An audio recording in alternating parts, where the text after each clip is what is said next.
Bimbingan belajar bahasa Arab online DLABS.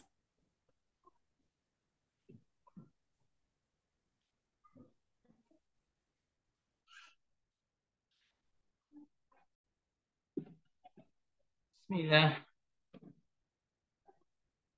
Alhamdulillah wassalatu wassalamu ala Rasulillah wa ala alihi wa ashabihi ajmain, amma ba'd. Saudara dan saudariku sekalian rahimani wa rahimakumullah. Pada kesempatan kali ini kita akan membahas pembagian kata dalam bahasa Arab, dan terkhusus kita akan bahas tentang isim.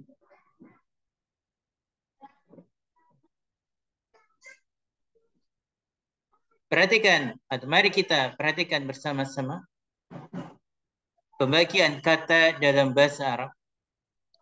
Pertama, sebelum kita membahas ini, disampaikan di sini tentang pengertian dari nahwu. Apa itu nahwu? Apa itu nahwu? Dikatakan di sini, nahwu adalah kaidah atau aturan atau rumusan yang digunakan. Ya, kaidah ini, rumusan ini digunakan untuk mengetahui jabatan suatu kata. Untuk mengetahui jabatan suatu kata dalam suatu kalimat. Jabatan ini bahasa lainnya bisa kita katakan kedudukan. Dalam kalimat itu ada beberapa kata. Dan setiap kata dalam kalimat itu punya kedudukan, punya jabatannya sebagai apa dalam kalimat. Ini yang pertama. Yang kedua, nahwu berguna mengetahui harokat akhir suatu kata. Apakah di dhamma, apakah di fathah, apakah di kasroh. Kemudian juga yang ketiga, mengetahui tata cara mengi'rab. Kalau mengi'rab itu intinya mengetahui sebab suatu kata harokatnya ini. Sebabnya apa? Terus jabatannya apa? Gitu ya. Dalam mengi'rab kita akan belajar jabatannya. Kemudian juga kenapa kok jabatannya seperti itu. Kemudian tentang harokatnya, tanda dari jabatan tersebut dengan harokat apa, kemudian alasannya apa. Nanti dipelajari dalam mengi'rab. Ini penjelasan singkat tentang nahwu atau tentang pengertian nahwu. Tapi bahasan kita belum membahas ke nahwunya. Pembahasan kita yang utama pada kali ini adalah kita membahas tentang pembagian kata dalam bahasa Arab. Pembagian kata dalam bahasa Arab. Bahasanya kata dalam bahasa Arab itu terbagi menjadi tiga. Ingat, terbagi menjadi tiga. Tapi, mohon maaf, kita hanya akan bahas satu dulu. Bagian pertama dulu. Karena waktunya panjang untuk membahas ketiga-tiganya, maka materi kita pada kali ini fokus ke bagian pertama dari pembagian kata ini. Jadi, kata dalam bahasa Arab itu dibagi jadi tiga. Kata dalam bahasa Arab dibagi jadi tiga. Yang pertama akan kita bahas. Yang pertama, bagian yang pertama namanya adalah isim. Isim, ingat, Pembaikan kata ada 3. Yang pertama namanya adalah isim. Isim. Isim. Terus apa sih isim gitu ya? Ini kan dalam bahasa Indonesia mungkin nggak ada ya isim. Apa itu isim? Gitu ya. Ya, apa itu isim? Maka kita baca pengertian di sini. Isim adalah setiap kata yang menunjukkan kepada manusia. Perhatikan. Jadi kalau kata itu merupakan manusia, misalnya nama manusia, jabatan manusia, profesi manusia, kata ganti manusia, kata tunjuk untuk manusia. Jadi manusia, kalau ada sebuah kata dalam bahasa Arab merupakan itu manusia, yang terkandung dalam dia manusia, bisa nama orang, manusia ya, bisa kata ganti untuk manusia, kata tunjuk untuk manusia, maka dia isim. Gelar untuk manusia, sebutan untuk manusia, maka isim. Kemudian, isim juga setiap kata yang menunjukkan kepada hewan. Jadi kalau ada kata yang merupakan hewan, maknanya adalah hewan, maka dia isim. Hewan apapun itu. Kemudian, setiap kata yang menunjukkan kepada tumbuhan. Berarti tumbuhan sendiri, nama tumbuhan, semua masuk isim. Tumbuhan termasuk ya tumbuhan, mungkin bisa tumbuhan berupa tumbuhan yang apa? Yang berupa tanaman, mungkin tumbuhan yang ada di persawahan, yang ada di kebun, yang ada di manapun, kalau merupakan tumbuhan dia isim. Kemudian ketiga, benda. Benda apapun itu. Di sini katakan benda mati. Maksudnya benda mati berarti bukan manusia, bukan tumbuhan, tapi dia benda, suatu benda dan dia mati. Maka masuk isim. Tempat. Sini maksudnya adalah kata keterangan tempat. Setiap ada kata yang menunjukkan tempat, yang menerangkan tempat, maka dia isim. Nama daerah misalnya, nama kota, atau tempat, maka dia isim. Kemudian juga waktu. Setiap kata yang menunjukkan merupakan waktu, maka dia isim. Hari, bulan, tahun, jam, isim semua. Kemudian sifat, maksudnya adalah kata sifat. Kata yang menunjukkan sifat, yang besar, yang kecil, yang jauh, yang dekat, dan yang lain ada isim. Dan yang terakhir ada makna-makna yang tidak berkaitan dengan waktu. Jadi ada kata, tapi dia bukan menunjukkan manusia, bukan hewan, bukan tumbuhan, bukan benda mati, bukan tempat atau waktu atau sifat, tapi dia sebuah kata. Ya kata ini tidak berkaitan dengan waktu, maka dia masuk isim. Maksudnya apa sih kata nggak berkaitan dengan waktu? Misalnya pukulan, pukulan kan nggak ada waktu. Pertolongan, kedudukan, misalnya. Pembunuhan, itu kan semua kata-kata yang dia kata, tapi nggak manusia, bukan hewan, bukan tumbuhan, bukan benda mati, bukan tempat, waktu, sifat, tapi dia punya makna, terus dia nggak berkaitan dengan waktu, dia juga masuk isim. Nah, untuk lebih jelas kita lihat contohnya, contoh isim. Kita lihat sini, rojulun, rojulun, ini artinya seorang laki-laki. Oh, berarti manusia. Pasti isim. Asadun, asadun itu singa. Singa berarti hewan, maka isim. Zahrotun, zahrotun itu bunga. Oh, berarti tumbuhan, maka isim. Haitun, haitun itu dinding. Dinding berarti benda mati, maka isim. Al-Qahiratu, berarti Kairo. Berarti dia nama tempat. Oh, berarti isim. Syahrun, Syahrun itu bulan. berarti dia kata keterangan waktu, berarti isim.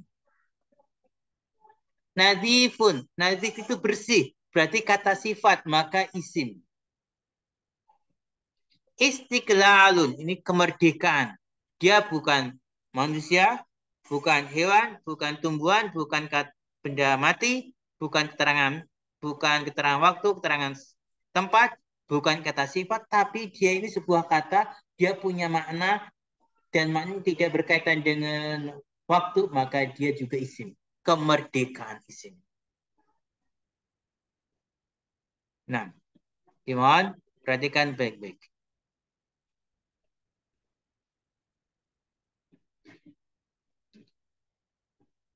Kemudian, perhatikan bawahnya, yang membedakan isim dengan jenis kata yang lainnya. Jadi isim ini punya ciri. Isim itu punya ciri. Dengan ciri tersebut, kita akan mengetahui perbedaan isim dengan yang lainnya. Kalau ada cirinya ini, maka dia isim. Kalau nggak ada cirinya, maka dia bukan isim. Begitu mudahnya. Ciri ini dilihat dari apa? Dari tulisan. Kalau kita udah tahu artinya, maka dari pengertian tadi sudah kita bisa menentukan isim. Kalau kita tahu artinya ya, maka dari pengertian isim ini kita sudah bisa membedakan isim atau bukan. Kalau kita tahu artinya. Kalau kita tidak tahu artinya, maka kita membedakan isim dengan yang lainnya bisa dengan ciri secara tulisan. Ini, lihat ciri secara tulisan, ciri isim secara tulisan. Yang pertama, bisa ditanwin, tanwin huruf terakhirnya. Huruf terakhir kata tersebut ditanwin. Ditanwin itu nggak harus doma tanwin. Bisa doma tanwin, bisa fathah tanwin, bisa kasrah tanwin. Yang penting ditanwin. Maka isim. Lihat, rojulun ditanwin, isim. Kitabun ditanwin, isim. Syajaratun ditanwin, isim. Sebetulnya kalau kita udah tahu artinya pun kita juga bisa tahu. Rojulun itu isim karena dia pria, manusia. Kita pun isim, kitab, buku, bukan benda mati. Syajaratun, pohon berarti tumbuhan. Yang pertama, ciri pertama, bisa ditanwin huruf akhirnya.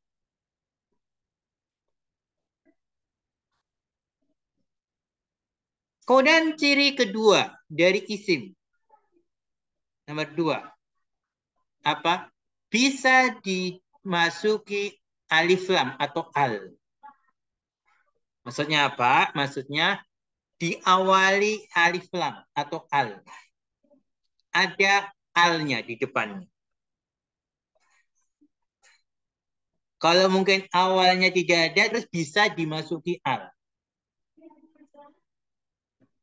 Seperti tadi, rojulun kan tidak didahului al.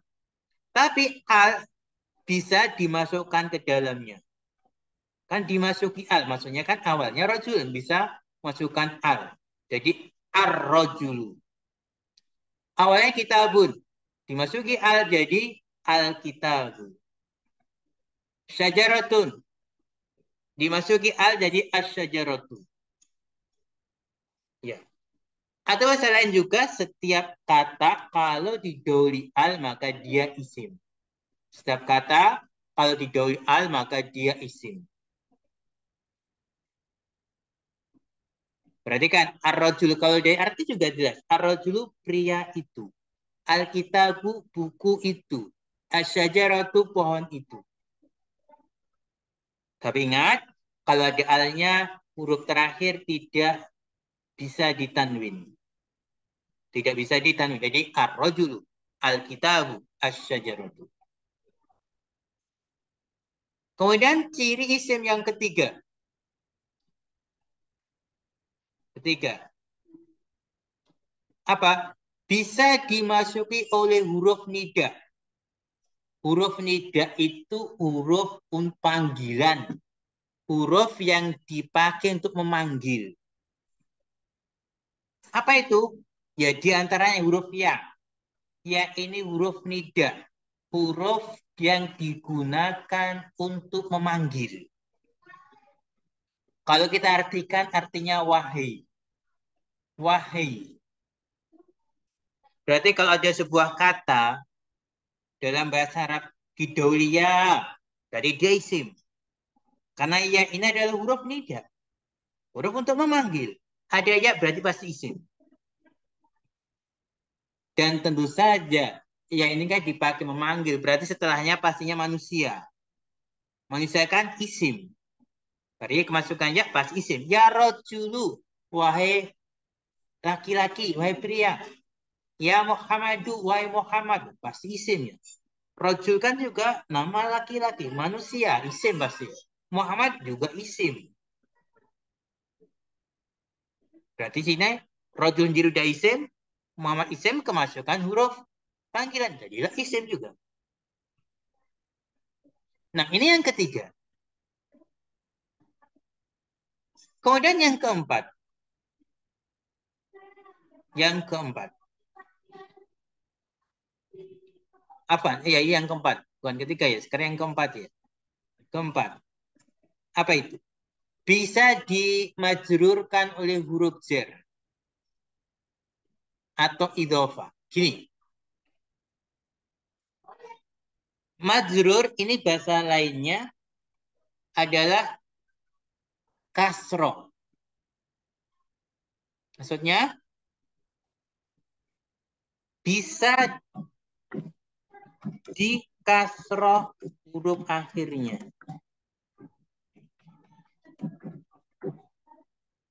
Majrur itu adalah bahasa lain dari kasroh.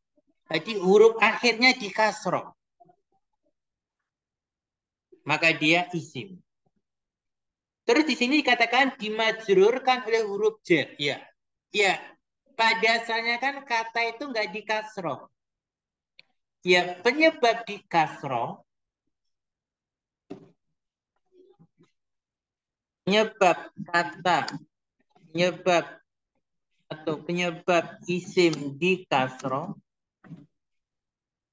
karena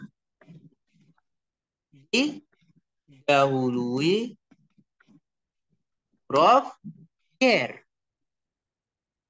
Jadi di kasroh karena didahului huruf jar. Bisa dimajrurkan, bisa di kasroh terakhirnya. Dan penyebab di kasroh diantaranya didahului huruf jar.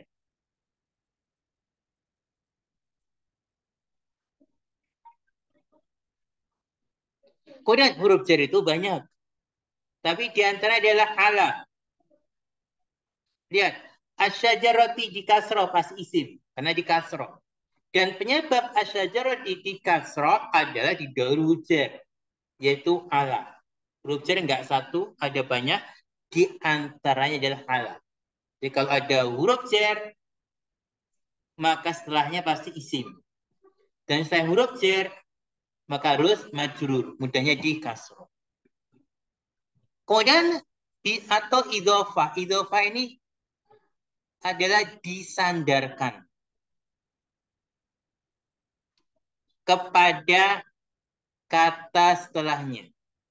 Idhofa itu sandar menyandar. Diidhofakan berarti disandarkan oleh kata setelahnya. Kalau ada sebuah kata,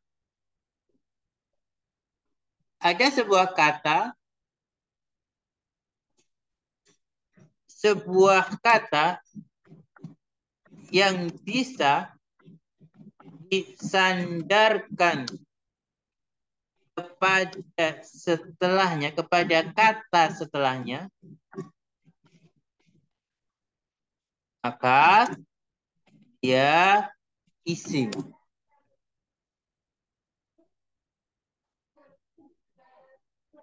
Jadi idhofa itu begitu. Kata yang disandarkan kepada kata setelahnya. Itu idhofa. Maka dia isim. Sani, wusnu. Wusnu itu adalah dahan, ranting. Ranting. Wusnu syajarati, ranting pohon. Ranting ini menyandar ke pohon. Di wusnu ini kata yang disandarkan kepada kata setelahnya. Maka dia isim. Mungkin contoh yang lain ya, yang lebih mudah. Mungkin kalau contoh yang idhofahnya, kalau memang ada yang kesulitan, misalnya buku. Buku itu bahasa Arabnya apa? Kitabun. Kitabun buku. Tapi ini dia belum disandarkan. Atau bisa disandarkan, bisa misalnya. Buku Muhammad. Buku Muhammad. Buku menyandar ke Muhammad. Jadilah Kitabu Muhammadin.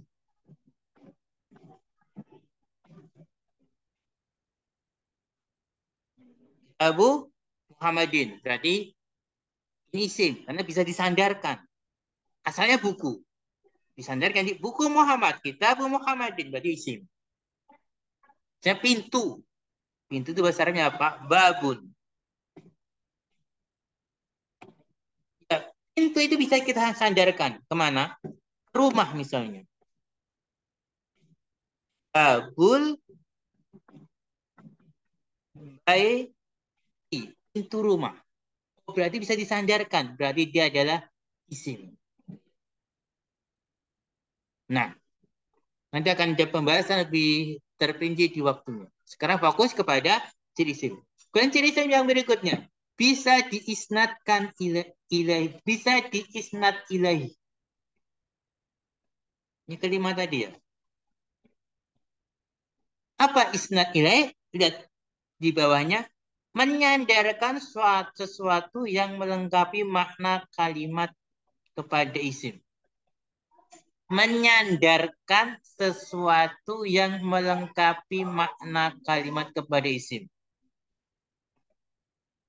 Apakah yang disandarkan berupa isim, berupa fiil, isim, atau kalimat? Atau dengan definisi lain, isnad ini adalah sesuatu yang diberitakan. Ya, mudahnya gini ya. Isnad ilaih adalah sesuatu yang diberitakan. Itu lebih mudah ya. Kita mencernanya. Apa tadi? Isnad ilaih adalah sesuatu yang diberitakan.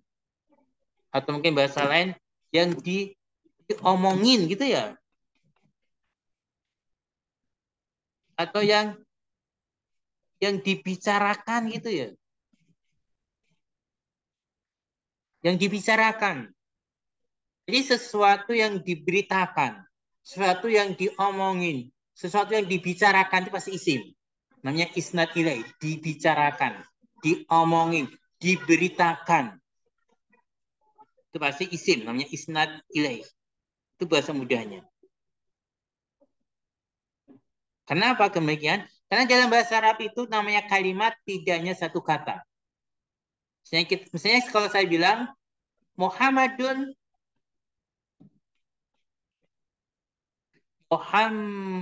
Muhammadun Muhammad gitu aja ya. Muhammad sakit. Muhammad pergi. Berarti Muhammadnya adalah isim. Kenapa? Karena dia sesuatu yang diberitakan. Mana beritanya sakit. Mana beritanya pergi. Kan Muhammad sesuatu yang dibicarakan, diomongin. Itulah isnad ilaih. Maka Muhammad adalah isim. Muhammad, misalnya lagi, Muhammad di kelas. Berarti Muhammad isim. Muhammad, apalagi banyak ya. Lagi ya. Muhammad di masjid. Maka Muhammad adalah isim. Karena Muhammad adalah diisnatkan ilaih. Sesuatu yang diberitakan. Sesuatu yang diomongin, dibicarakan. Itulah maksud dari isnad ilaih.